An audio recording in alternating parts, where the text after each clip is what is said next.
যদি ভাই তোমার পকেটে একটা প্রাইভেট লঞ্চ প্যাড থাকে তাহলে এটা ইউজ করে তুমি করো, মানে 20-25টা কিল করো। কি কস তুই? আমিও আমার এই প্রাইভেট লঞ্চ প্যাড ইউজ করে 200-300 কিল করার জন্য এই টাওয়ারের উপরে উঠে যাই। এই টাওয়ারের উপরে ওঠার কারণ হচ্ছে জাদুর জোনটা এখানে পড়ছে, এখানে মরলে আরেকবার রিভাইভ হয়ে যায়, তাইলে এখানে অনেকগুলো এনিমি কিল করা যাইব।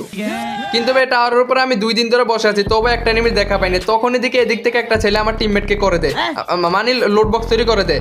কিন্তু ছেলেটা একটু পরে বের হইতেছিল, আমার হাতে থেকে 6 ফুট গানটা দিয়ে ওকে আমি করে দিই, আরে মাথায় বাড়ি দিয়ে লোড বক্স তৈরি করে দেই।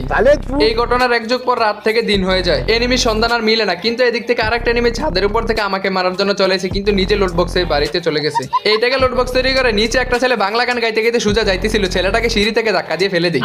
ওইদিকে আরেকটা ছেলে বেড়া দিয়ে প্রোটিন খাইতেছিল, ছেলেটাকে কয়েক গ্রাম ড্যামেজ দিতে ছেলেটা ডাউন হয়ে যায়। ওর ভাইটাকে আবার ঘাসারাটি হয়েছিল, ওই ঘাসারাটির ভিতরে মারতেছিলাম, কিন্তু ছেলেটা একটু চালাক বেশি, তাই জন্য ছেলেটা আমার হাত থেকে বেঁচে যায়। কিন্তু একটু পরে ছেলেটার বাইকে বাঁচিয়ে 2 ভাই একসাথে এদিকে আইতেছিল, কিন্তু ওর ভাইটা বেঁচে যায়, ছেলেটা আবার আমার হাতে ডাউন হয়ে যায়।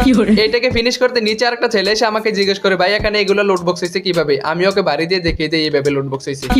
এখানে বসে বসে এতগুলো কিল করার পর আমার ভালো লাগতেছিল না, কারণ এরকম ভাবে একটা বংশ শেষ করতে পারি নাই।